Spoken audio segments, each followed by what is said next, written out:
अशोक गहलोत खेमे से जुड़े जो भी नेता थे बाड़मेर जैसलमेर के, उन्होंने कांग्रेस को वो सहयोग नहीं दिया। ये बात जो सोर्सेस से हमें पता चली है कि जब हरीश चौधरी जब दिल्ली आए थे तो उन्होंने कांग्रेस अध्यक्ष मल्लिकार्जुन खड़गे को इस बारे में पूरी रिपोर्ट दी है कि किस तरह से वहां पे कांग्रेस के प्रत्याशी के खिलाफ कुछ लोगों ने काम किया। उसमें कई बड़े नेताओं के भी नाम हैं, आने वाले दिनों में वो नाम सामने आएंगे। आमीन खान को आपने देखा, आमीन खान खुली खिलाफत करते हुए और निर्दलीय का प्रचार करते हुए वीडियो में भी नजर आए। तो आमीन खान निष्कासित होना, आमीन खान का निष्कासन इतना आसान नहीं है, क्योंकि आमीन खान बहुत सीनियर लीडर है, 10 चुनाव लड़ चुके हैं कांग्रेस से, 5 बार एमएलए मंत्री रह चुके हैं, पा रहे हैं जी। क्या लगता है कांग्रेस किस तरीके से इन तमाम चीजों को लेगी? क्योंकि आप देखिए ना, वहां की देखिए जो गठबंधन हुआ था, इंडिया गठबंधन के अंदर हनुमान बेनीवाल की जब एंट्री हो रही थी, उस वक्त कितना बड़ा घमासान था। अशोक गहलोत एक साइड में थे और बाकी चाहे सचिन पायलट हो या हरीश चौधरी हो या गोविंद सिंह डोटासरा हो, ये तमाम लोग हैं वो लगातार उस वक्त विरोध कर रहे थे, लेकिन उसके बावजूद भी हो गया था।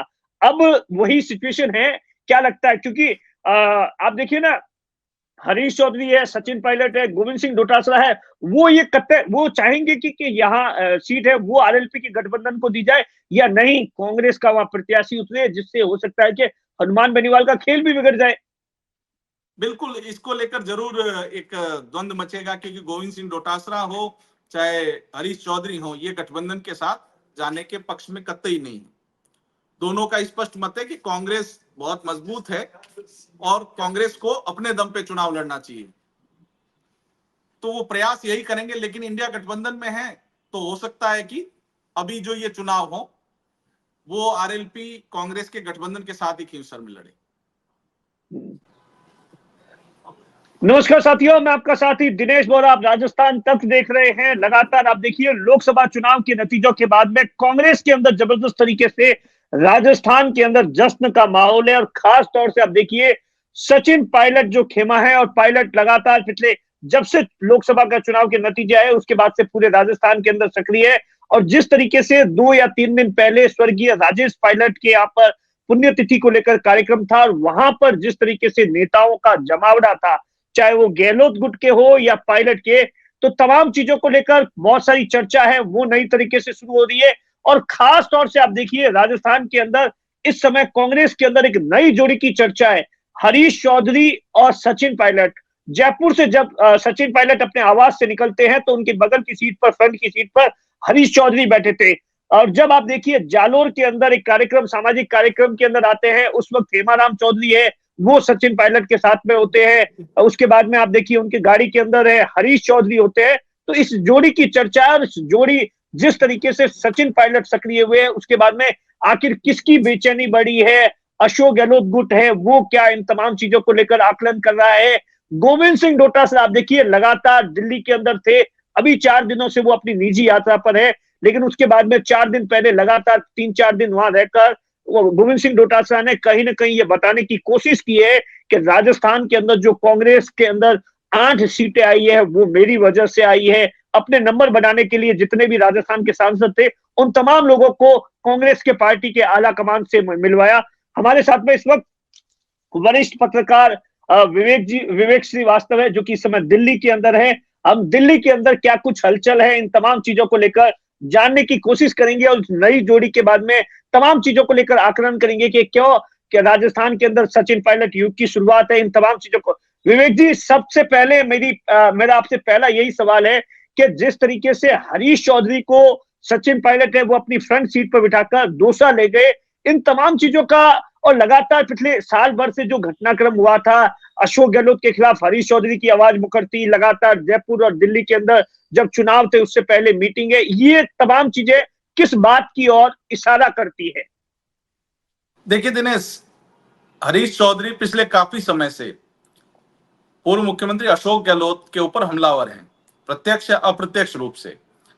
जब से उन्होंने मंत्री पद छोड़ा था उसके बाद आप देखें, चाहे ओबीसी आरक्षण को लेकर उन्होंने अशोक गहलोत की खिलाफत शुरू करी, या यूं कहें कि अपनी आवाज बुलंद करना शुरू किया।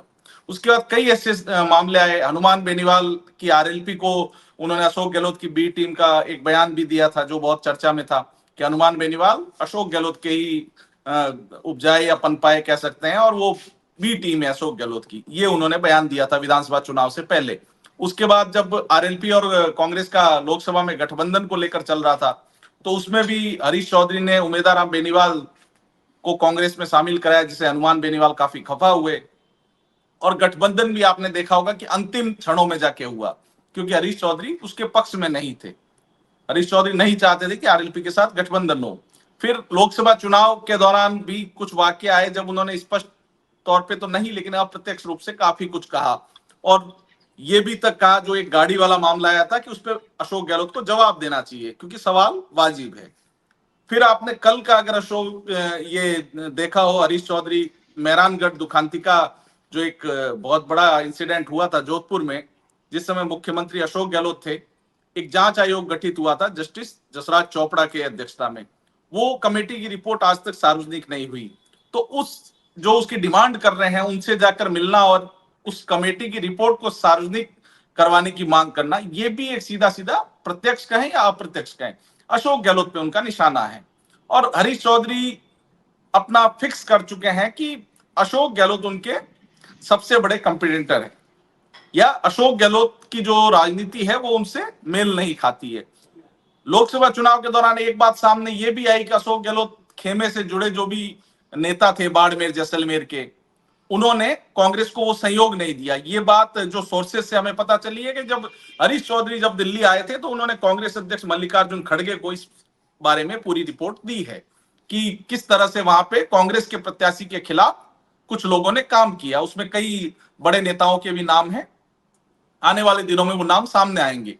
आमीन खान को आपने देखा, आमीन खान खुली खिलाफत करते हुए और निर्दलीय का प्रचार करते हुए वीडियो में भी नजर आए।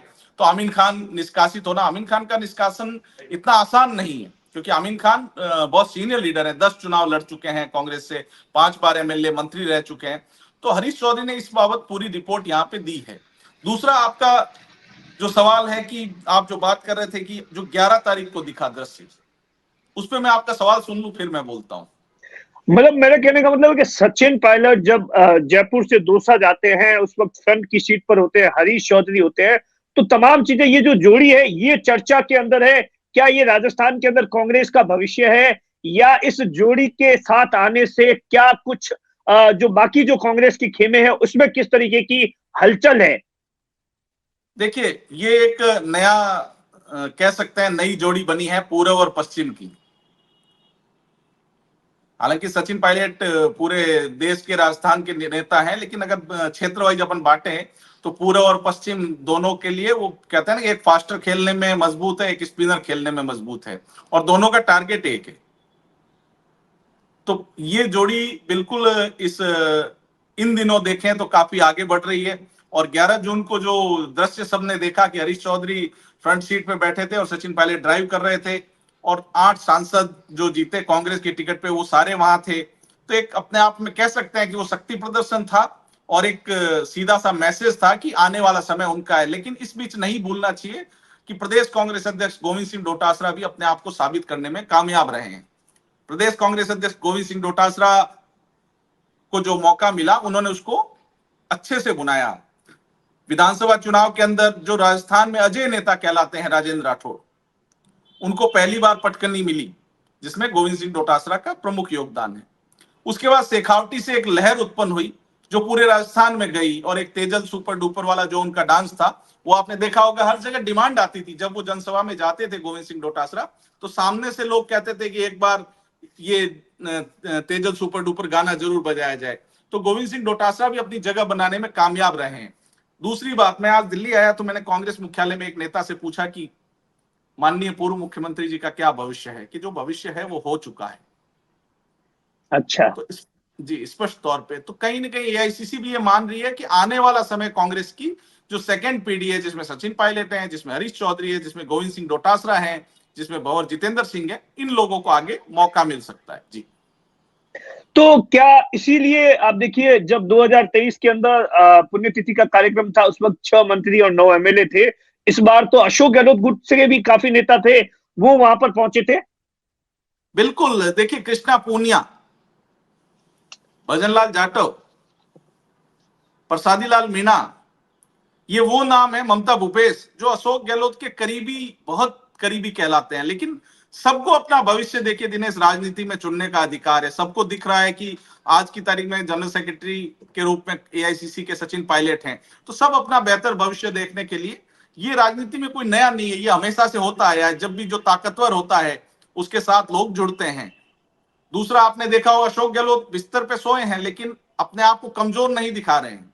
आपने नोटिस किया, वो सांसद जो जीते हैं उनको फोन कर करके बुला रहे हैं, उनके साथ फोटो खिंचवा रहे हैं, वो फोटो ट्वीट कर रहे हैं, वो फेसबुक पे डाल रहे हैं, वो इंस्टाग्राम पे डाल रहे हैं, लगातार जो केंद्र के जो भी मामले हैं उस पर अपनी राय व्यक्त कर रहे हैं, बयान जारी कर रहे हैं, चाहे नीट लीक को लेकर, चाहे जो चंद्रबाबू नायडू की टीडीपी से गठबंधन को लेकर, लोकसभा अध्यक्ष के उम्मीदवार चयन तक को लेकर उन्होंने अपना बयान जारी किया है कि इनको ये नहीं करना चाहिए, उनको वो नहीं करना चाहिए।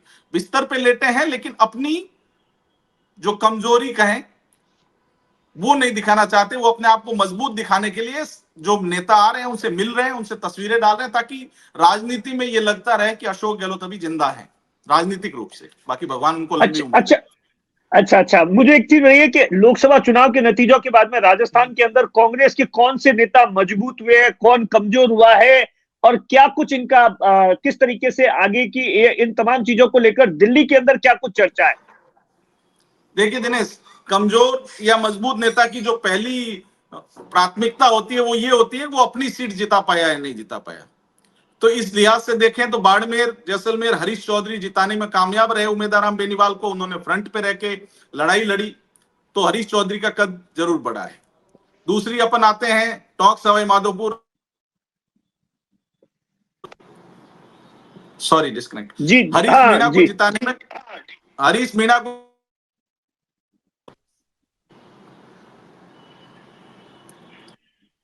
हरीश मीणा को जिताने में सचिन पायलट कामयाब रहे, तो उनका भी कद, और सचिन पायलट ने और भी जो जैसे धौलपुर हो, भरतपुर हो, जहां जहां प्रचार करने गए वहां रिजल्ट अच्छा आया। तो सचिन पायलट भी अपनी जो मूलभूत बात कहें कि मूल सीट है टोंक सवाई माधोपुर, वो जिताने में कामयाब रहे। गोविंद सिंह डोटासरा सीकर से अमराराम को जितवाने में कामयाब रहे। हालांकि वो सीट गठबंधन में गई लेकिन उनकी जीत में गोविंद सिंह डोटासरा का बड़ा योगदान है। सीकर से उनको जितवाया, जबकि वो अभी विधानसभा चुनाव हुए थे तीसरे नंबर पर रहे थे अमराराम दाता रामगढ़ से, लेकिन लोकसभा का चुनाव 75,000 वोट से करीब जीते हैं। तो गोविंद सिंह डोटासरा भी कामयाब रहे। सीकर, चुरू, झुंझुनू, शेखावटी पूरा क्लीन स्वीप कर दिया कांग्रेस ने, तो इसमें डोटासरा का योगदान माना जा रहा है। हालांकि ब्रजेंद्र ओला जो है झुंझुनू, वो सचिन पायलट समर्थक हैं। राहुल कसवा, उन्होंने अपना चुनाव इंडिविजुअल लड़ा है। राहुल कसवा वो व्यक्ति हैं जिन्होंने इस पूरे राजस्थान में अगर कहें कांग्रेस के चुनाव को उठाया है तो राहुल कसवा ने उठाया। राहुल कसवा ने जो हिम्मत दिखाई वही फिर आगे पूरे प्रदेश में गई, और बीजेपी की सबसे बड़ी गलती वो साबित हुई। जी अच्छा, क्या लगता है कि अब जो सचिन पायलट है वो राजस्थान के अंदर जिस तरीके से सक्रिय हुए हैं, एआईसीसी जो दिल्ली के जो बड़े नेता है वो उनका क्या प्लान है सचिन पायलट को लेकर, राजस्थान के अंदर कांग्रेस को लेकर? लोग कह रहे हैं कि साहब अब तो पायलट युग की शुरुआत हो गई, सचिन पायलट है वो देखिए एक लंबी फौज युवाओं की तैयार कर रहे हैं, अदर अदर जितने भी जातियों के लोग हैं उनको जोड़ रहे हैं, तो ये तमाम चीजें हैं। क्या लगता है, या ऐसा है कि जब विपक्ष में होते हैं उस वक्त सचिन पायलट मजबूत होते हैं और जब सरकार की बारी आती है तब कमजोर हो जाते हैं? देखिए दिनेश, अब सचिन पायलट युग कहें या कांग्रेस का युग कहें, जो भी कह लें, नेता जरूर सचिन पायलट आज की तारीख में फ्रंट पे हैं। अगर राजस्थान कांग्रेस की आज बात की जाए तो उसमें सबसे आगे सचिन पायलट हैं, इसमें कोई दो राय नहीं है, क्योंकि सचिन पायलट की स्वीकार्यता राजस्थान के साथ देश के अन्य हिस्सों में भी है। दूसरा, जो केवल एक जाति तक सीमित नहीं है। गोविंद सिंह डोटासरा ने भी कम समय में अपनी एक अलग पहचान बनाई है, और हरीश चौधरी भी राष्ट्रीय स्तर के नेता हैं। हरीश चौधरी और सचिन पायलट राष्ट्रीय स्तर के हैं, लेकिन गोविंद सिंह डोटासरा को भी कम नहीं आंकना चाहिए। उन्होंने भी अपनी जगह जो एक एज ए पीसीसी चीफ बनानी थी, वो एक मजबूत पीसीसी चीफ बन के उभरे, और उनको भी कांग्रेस साइड नहीं करेगी। अब ये तीन नेता हैं ग्राउंड के जो कांग्रेस को आगे ले जाते दिख रहे हैं राजस्थान में। इनके अलावा जो बुजुर्ग सीनियर लीडर्स की लॉबी थी, वो अब शायद मार्गदर्शक मंडल कांग्रेस में भी बन जाएगा जल्दी। गोविंद सिंह डोटासरा ने तो बकायदा विवेक भाई वीडियो भी जारी किया था आज से 5-7 दिन पहले, मैं देख रहा था उनके ट्विटर पर कि लोकसभा चुनाव के दौरान उन्होंने किस तरीके से काम किया और उसी का नतीजा है। तो ये बताने की कोशिश की गई कहीं ना कहीं कि दिल्ली के अंदर के साथ जो कुछ जिस तरीके से 14 के अंदर 25 की 25 चली गई थी, 19 के अंदर तो बाकायदा सरकार थी, उस वक्त भी 25 की 25 चली गई थी। और जब 24 के अंदर मुझे पीसीसी चीफ बनाया है, मैं हूं, मेरे नेतृत्व में इतना बड़ा कांग्रेस है, वो अच्छा कर पाई है। वीडियो भी जारी किया था। जी बिल्कुल, देखिए क्लेम करना सब नेता का अधिकार होता है। मैं ये तो नहीं कहूंगा कि गोविंद सिंह डोटासरा की वजह से ये सब हुआ, ये एक सामूहिक प्रयास थे। लेकिन जरूर गोविंद सिंह डोटासरा के प्रति जो जिस समय पीसीसी बने थे वो समय याद करें तो इन्हें कहा जाता था कि ये तो अशोक गहलोत जितना कहेंगे उतने कदम चलेंगे। लेकिन गोविंद सिंह डोटासरा उस छवि से बाहर निकले। वो अगर आप बात करें तो सीधे हमले बोलने में माहिर हैं। कई आरोप लगे, ईडी तक पहुंची, लेकिन तीसरी बार लगातार चुनाव जीत के लक्ष्मणगढ़ से पहुंचे विधानसभा। फिर लोकसभा चुनाव की बारी आई तो उन्होंने बिल्कुल लीड करने में कोई कमी नहीं रखी। जो जितना उनकी क्षमता है उन्होंने अपनी क्षमता अनुसार काम किया। और गोविंद सिंह डोटासरा जरूर आज राजस्थान के जो अगर टॉप 5 लीडर गिने कांग्रेस के तो उसमें जरूर शामिल है। लेकिन सचिन पायलट को लेकर यह है कि दिल्ली में चर्चा यही है कि सचिन पायलट को तय करना है कि वो राजस्थान जाना चाहते हैं या केंद्र में ही अभी राजनीति अपनी करेंगे। हरीश चौधरी को लेकर क्या लग रहा है? हरीश चौधरी, देखिए एक चीज तय है, अगर सचिन पायलट पीसीसी चीफ बनेंगे तो यह तय है कि नेता प्रतिपक्ष या तो गोविंद सिंह डोटासरा होंगे या फिर हरीश चौधरी होंगे। ये बिल्कुल तय चीज है कि इन दो में से कोई आगे के पहिए में होगा। खींवसर के अंदर उपचुनाव होना है और हनुमान बेनीवाल लगातार बयान दे रहे हैं। केसी वेणुगोपाल ने जो बयान दिया था, कहा जा रहा है कि हनुमान बेनीवाल के पास में तो ऐसा कुछ फोन वगैरह नहीं आया था। तो ये जो पूरी इसके पीछे की कहानी क्या है? क्यों हनुमान बेनीवाल इस तरीके से लगातार है? वो जैसे ही रिजल्ट आए उसके बाद में इंडिया गठबंधन की बैठक में उन्हें नहीं बुलाया गया, बयानबाजी कर रहे थे। असली स्टोरी क्या है पीछे की? देखिए हनुमान बेनीवाल को लेके जो उनके बयान जो लोकसभा प्रथम चरण के बाद आए कि जहां मैं नहीं जा रहा हूं वहां वोट मत देना अपने समर्थकों को लेकर, चाहे वो बाड़मेर में भी जो प्रकरण हुआ आपके सामने ही है, उसको लेकर कांग्रेस हाईकमान उनसे खुश नहीं है। और इंडिया गठबंधन से उनकी दूरी का कारण ही यही है। उनका ये कहना है कि विश्वसनीयता में कहीं कमी है थोड़ी, उसको लेकर इन्होंने इंडिया गठबंधन ने नहीं बुलाया। ये बात एकदम सत्य है। लेकिन बाद में केसी वेणुगोपाल ने कहा कि हमने बात की है फोन पर और ठीक ठाक है, सब ऑल वेल है। लेकिन मुझे नहीं लगता हनुमान बेनीवाल का जो स्वभाव है वो ज्यादा दिन किसी बंदिशों में रहेंगे, क्योंकि Hanuman Beniwal one man army है। वो बहुत जल्दी रिएक्ट कर देते हैं। तो रिएक्ट कर देते हैं तो आप समझ सकते हैं कि रिएक्ट कब कहां हो जाए ये शायद कोई तय नहीं कर पाए। हनुमान बेनीवाल को बीजेपी से भी कोई परहेज नहीं है, लेकिन बीजेपी से उनके सामने समस्या है। ज्योति मिर्धा आ चुकी है वहां, जो राजनीतिक रूप से हनुमान बेनीवाल की सबसे बड़ी दुश्मन है। फिर दूसरी बात करें, खींवसर नहीं 5 विधानसभा में उपचुनाव होने। खींवसर में, देवली उनियारा में, फिर झुंझुनू में 2 और सीट हैं। इस तरह 5 सीटों पर उपचुनाव होने हैं। तो 5 सीटों पर उपचुनाव में अग्नि परीक्षा डोटासरा की भी हो जाएगी और उधर बीजेपी में सीएम भजनलाल शर्मा की भी हो जाएगी। तो उपचुनाव को लेकर क्या लगता है? ऐसा तो नहीं है कि लोग कह रहे हैं कि ऐसा हनुमान बेनीवाल है वो आरएलपी से खुद की पत्नी या अपने भाई को चुनाव लड़ाना चाहते हैं, इसीलिए तमाम तरीके से इस तरीके से बातचीत की जा रही है कि ताकि कांग्रेस वहां अपना प्रत्याशी नहीं उतारे। और अब तो आप देखिए 2 दिन पहले बाकायदा ज्योति मिर्धा है वो भी नागौर के अंदर आ गई और सीधे तौर पर यह भी कह दिया कि अब तो छोटा घर था, अब तो मैं बड़ा घर खरीदने वाली हूँ, छाती पर मूंग डलने वाली हूँ। ये तमाम चीजें, क्या लगता है खींवसर का जो उपचुनाव है वो कितना महत्वपूर्ण हो जाएगा? क्या ज्योति मिर्धा वहां से चुनाव लड़ सकती है? ज्योति मिर्धा ये क्लेम कर सकती है, क्योंकि जो विधानसभा जो लोकसभा चुनाव के नतीजे आए वहां पर ऐसा बताया जाता है कुछ 1000 वोटों से ही ज्योति मिर्धा पीछे थी। 2023 के अंदर जो विधानसभा का जो चुनाव था उस वक्त ज्योति मिर्धा है वो हनुमान बेनीवाल के जो बेहद ही करीबी है उन्हें लाकर टिकट दिला दिया और महज 2000 वोटों से वो हार गए। ये जो तमाम जो खिचड़ी जो पकड़ी है, क्या लगता है कि इस बार खींवसर का जो उपचुनाव है वो क्या कुछ होने वाला है? ज्योति मिर्धा को लेकर तमाम तरीके से दिल्ली के अंदर क्या है, या अभी उनका अचानक ही इस तरीके से आकर एकदम इस तरीके से बयानबाजी देना, इन तमाम चीजों को लेकर क्या लगता है? देखिए नागौर में अभी ज्योति मिर्धा को बीजेपी मजबूत करेगी। अब ज्योति मिर्धा पे है कि वो तीसरा चुनाव लड़ेंगे 21 साल में, या फिर रेवत राम डांगा जिन्होंने चुनाव लड़ा था वही वापस चुनाव लड़े, क्योंकि रेवत राम डांगा ने मजबूत चुनाव लड़ा था, मात्र 2000 वोट से वो हारे थे। हनुमान बेनीवाल के लिए खींवसर बचाना बहुत बड़ी चुनौती है, क्योंकि खींवसर उनका बेस है। खींवसर हारना मतलब उनकी राजनीतिक रूप से समाप्ति हो जाएगी। इसलिए हनुमान बेनीवाल पूरा प्रयास करेंगे कि कांग्रेस के गठबंधन के साथ वो चुनाव में जाएं। हालांकि ये बहुत मुश्किल होगा उनके लिए, क्योंकि अभी तक का अगर रिकॉर्ड देखें तो त्रिकोणीय संघर्ष में ही वो जीतते हैं।